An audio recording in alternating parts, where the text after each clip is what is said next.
Stop for a moment. Don't scroll. Don't switch videos. Just listen. Have you ever noticed how one small comment from the wrong person can ruin your entire day? A sentence, a tone, a look, and suddenly your chest tightens, your jaw locks, your thoughts begin to race. What's strange is this: the moment itself lasted only seconds, but the anger, it followed you for hours, maybe all day, maybe longer. Here's the truth most people never hear. Anger does not last. Your body cannot physically sustain it. Neurologically, the stress chemicals that create anger flush out of your system in about 90 seconds. That's it. After that, what you're feeling is no longer chemistry. It's memory. It's the replay, the argument in your head, the comeback you rehearse again and again. You burn the toast, and instead of opening the window, you keep making more toast. That's why two people can face the same moment. One explodes, and the other stays calm. Not because one is stronger, not because one is special, but because one knows when to stop feeding the fire. And in this story, you're about to learn exactly how to do that. To improve your English while listening to powerful life stories, subscribe to Listen Between the Lines. And here we don't just teach English, we help you think better, listen better, and live better. Now, let's begin. Chapter 1, The Button Pusher Myth. People say it all the time. They really know how to push my buttons. We say it casually, like we're helpless, like we're machines, remote controls, waiting for someone else to press the right combination. But pause for a second. Think about what that really means. If someone can push your buttons, then who installed them? Here's the truth, and it's uncomfortable. No one can push a button that doesn't already exist. Buttons are not created in the moment. They come from somewhere. An old wound, a past humiliation, a moment when you felt small, ignored, or powerless. So when someone sets you off, they're not controlling you. They're revealing something.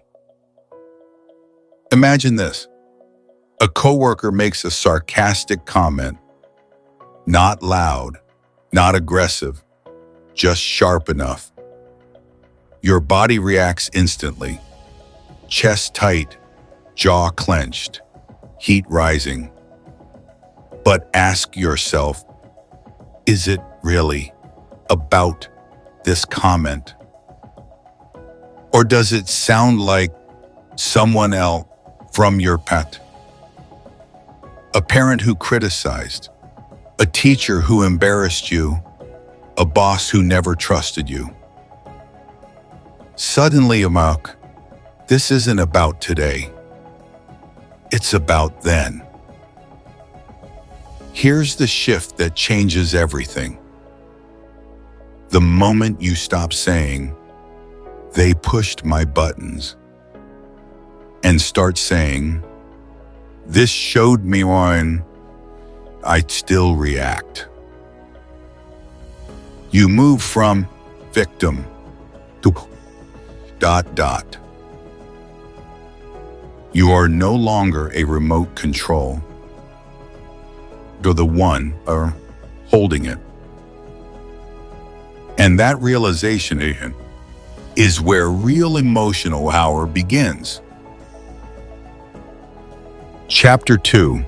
The secondary emotion revelation. Most people think they know what anger is. They don't. What you call anger is rarely the first emotion. Anger is not the source, it's the cover. Here's what neuroscience shows. Your brain is wired for survival. When something threatens your sense of belonging, worth, or safety, your nervous system reacts before you can think. But vulnerability, hurt, fear, shame feels dangerous. So the brain does something clever. It sends in anger. Anger is the emotional bodyguard. It steps forward and says, "I've got this." Think about it. Anger feels strong. Anger feels active. Anger feels like control. Hurt doesn't. Fear doesn't. Shame definitely doesn't. So anger becomes the mask. Let's make this real. Someone criticizes you. Your tone changes. Your words sharpen. Your body tightens. You say, "I'm angry." But underneath that anger is something quieter. I'm not valued. I'm not respected. I'm not enough. Here's the critical insight. When you express anger, people defend themselves. When you express hurt, people listen. The brain responds differently. Anger activates threat circuits. Vulnerability activates connection circuits. That's why saying, "You never care," creates distance. But saying, "I felt forgotten," creates understanding. Same situation, different emotion, completely different outcome. So the next time anger appears, don't fight it, don't suppress it. Just ask one question. What is this anger protecting? That question shifts you from reaction to awareness. And awareness is where real calm begins. Chapter 3. The Choice Point Discovery Enhanced Emphasis Version. Something happens. A word, a look, a tone, and instantly your body reacts. Heart rate increases, jaw tightens, breath becomes shallow. This part is automatic. You didn't choose it. Your nervous system did. But here's what most people never learn. After the trigger, after the surge, there is a moment. It's small, quiet, almost invisible. This moment is called the choice point. And this is where your power lives. Most people miss it because it happens between impulse and action. Neuroscience explains this clearly. Your emotional brain fires first, but your thinking brain, the prefrontal cortex, comes online a moment later. That delay is not weakness. It is freedom. In that space, you are not forced. You are not trapped. You are choosing. Let's slow this down. Someone sends a message, passive-aggressively. Your fingers want to type. Your mind wants to attack. Pause. Right there, that pause is the choice point. Ask one grounding question. What response would I respect myself for tomorrow? Notice what happens. Your breath slows. Your thoughts organize. Your body regains space. This isn't willpower. This is self-regulation. Every time you find this space, you strengthen it. At first, it's a crack, then a breath, then a pause, then a habit. Calm people aren't calm by accident. They live inside the space, and once you learn to see it, you never lose it again. Chapter 4. The Observer Awakens. Right now, as you are listening, something subtle is happening. You are not just hearing words. You are aware that you are hearing them. Pause. That awareness is not your thoughts. It is not your emotions. It is the one who notices them.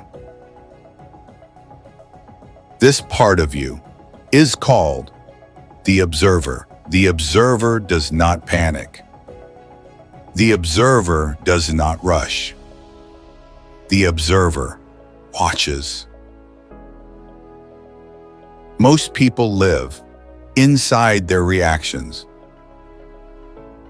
They are the anger. They are just the hair. They are the thought that says, I'm not good enough.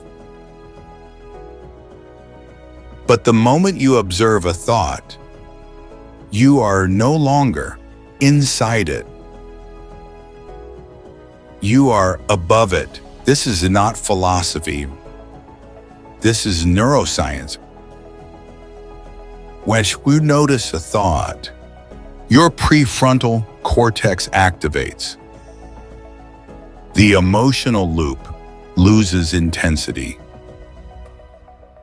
Awareness creates distance.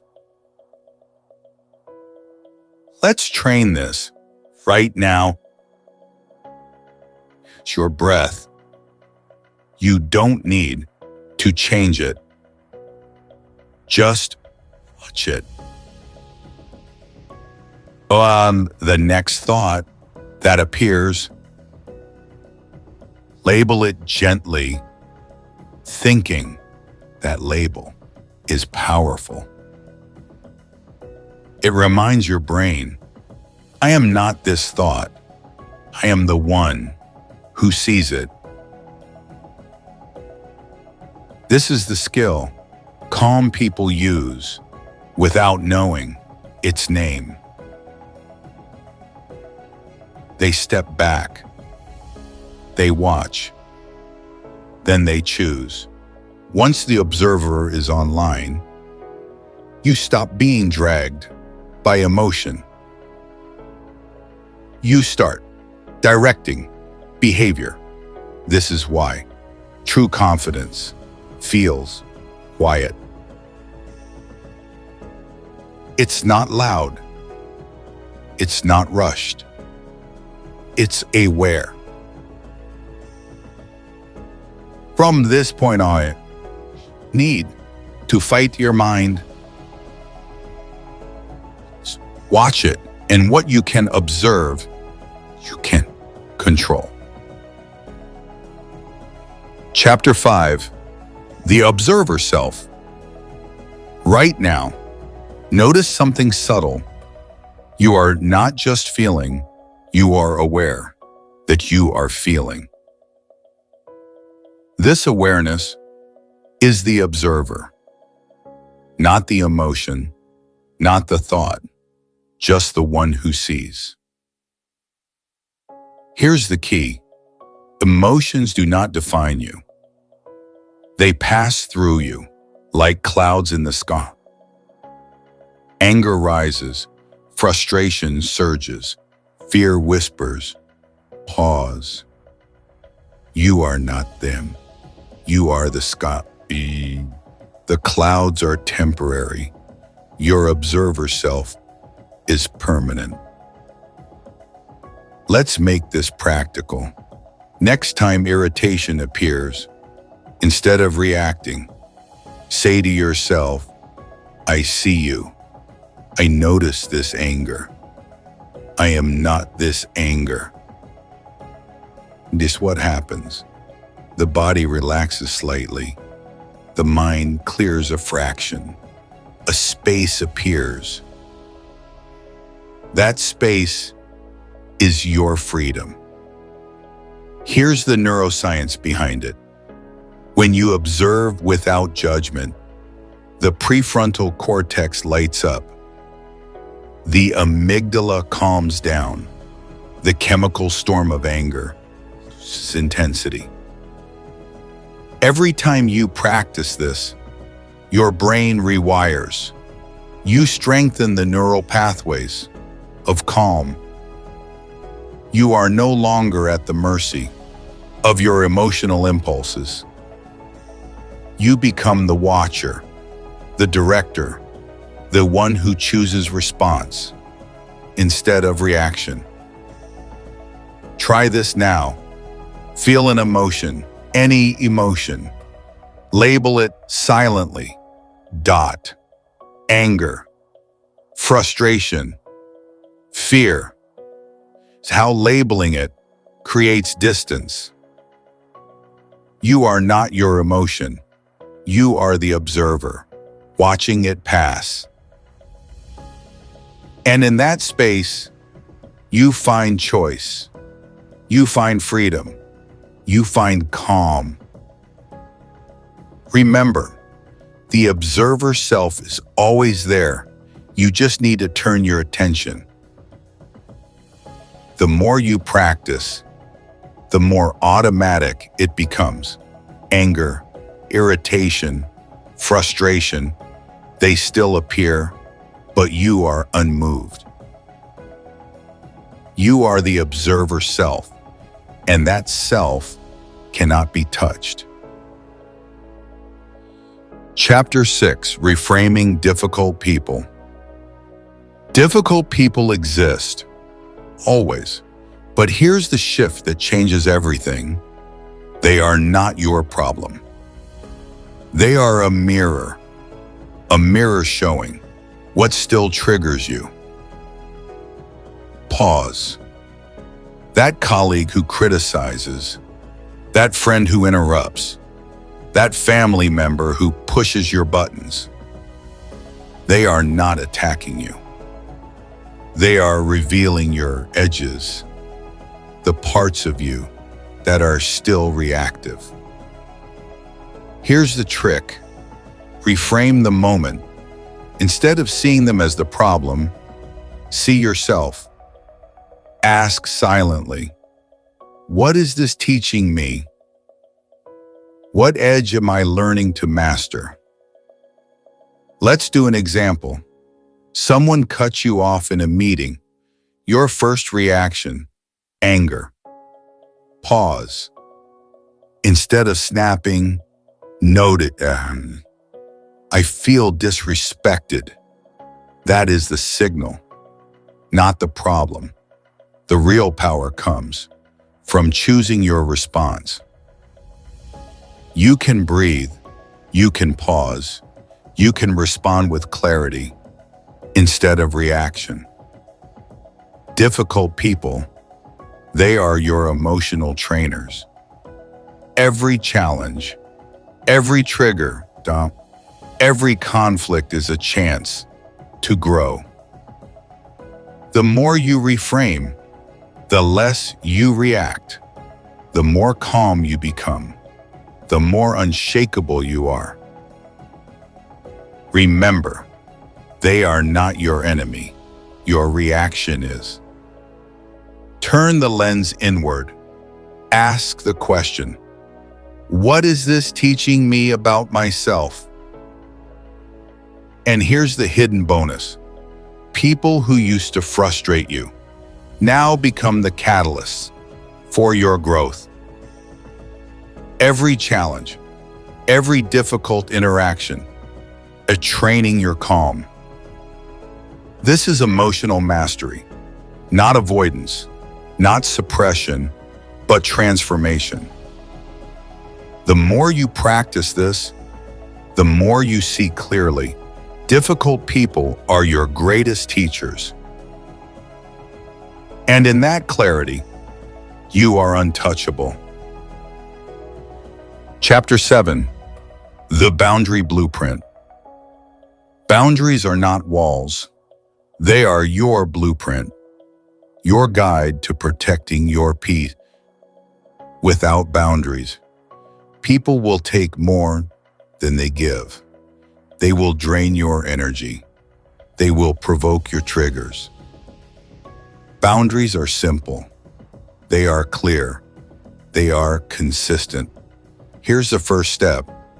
Notice where you overextend, where you say yes when you mean no, where you tolerate disrespect because you fear conflict. Pause. Boundaries are not about being harsh. They are about being honest, about protecting your time, about protecting your energy. Let's make this real. Someone asks you for a favor. You feel torn. Your instinct, say yes, even if it's inconvenient. Instead, pause. Check in with yourself. Ask, do I want to do this? Will this harm my focus or my peace? If the answer is no, say no, calmly, without guilt. Boundaries are invisible lines in the sand. Step over them, and tension rises. Respect them, and calm expands. Boundaries are not selfish. They are self-respect. They are self-care. Here's the final insight. Your calm is not negotiable. It is not optional. It is your priority. Every time you honor your boundaries, your mind clears, your energy returns, your reactions shrink. And that right there is the boundary blueprint. Chapter 8, The Time-Out Protocol. Sometimes the strongest move is to step away, not to run, not to avoid, but to regain control. When emotions flare, anger rises, frustration peaks, and words start to feel like weapons. That is the moment to hit pause. Step back, take a breath, create a little space. Timeout is not weakness. Timeout is strategy. It is the most powerful tool in emotional mastery. Here's why. In those few seconds of distance, your nervous system recalibrates. Your heart rate slows, your breath deepens, your mind stops chasing the argument. Notice this carefully. Stepping away does not mean surrender. It means you are choosing how to show up next. Let's make it practical. Someone says something that triggers you. Your first instinct, to react, to correct, to argue. Instead, pause. Say to yourself, I am taking a time out. I will respond when I am calm. Walk away if you can. Take a few deep breaths. Notice the tension in your body. Let it release. Time out gives you the gift of choice. It prevents words you will regret. It prevents actions you cannot undo. It allows you to respond from clarity. The more you practice the timeout, the faster your body recognizes the signal. Your emotions no longer control you. You control them. This is not avoidance. This is intelligent response. Timeout is your armor. It protects your energy, your peace, your mind. Every time you use it, you reinforce the truth. You are unreactable. And in that calm, you see clearly. Sometimes the strongest thing you can do is walk away. Chapter 9. Mapping your triggers. Triggers are not random. They are signals. Signals that reveal where you are still reactive. Your first step. Notice what pushes you. What comments, what tones, what situations make your chest tighten. Start keeping a map. Write down your triggers. The people, the words, the environments. Notice the pattern. It's rarely about the person. It's about what they reflect in you. A parent's criticism from the past, a teacher's dismissal, a boss who never trusted you. Every trigger points to a wound. Your job is not to avoid it. Your job is to understand it. When you know your triggers, you stop being blind. You start seeing your landmines. And that knowledge is power. It allows you to step into situations with calm, with choice, with clarity. Instead of reacting, you respond. Instead of exploding, you observe. Mapping your triggers is like drawing a treasure map.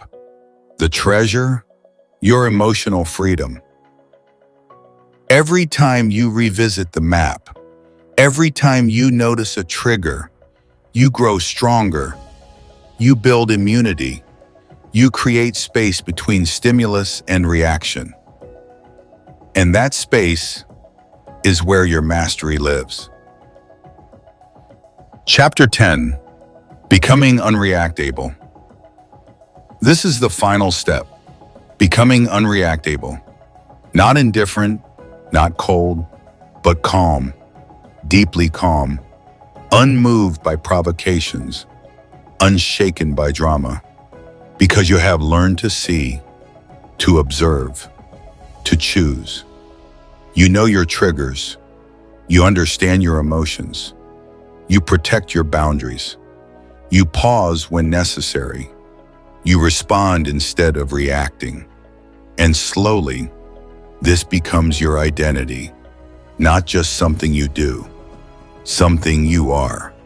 The unreactable person does not need to prove anything. They do not need to win arguments. They do not need to defend themselves constantly. They are anchored in their own calm. Their energy is protected. Their mind is free. They carry the power of pause. Every interaction becomes an opportunity, not to react, but to choose wisely. This is mastery. This is freedom. This is the life of someone who is truly unreactable. And once you embody this, anger no longer controls you. Stress no longer dictates your actions. The chaos of the world may still exist, but it cannot touch your calm. Conclusion: the calm that nothing can touch. Now, imagine your life from this moment forward. You are no longer at the mercy of triggers.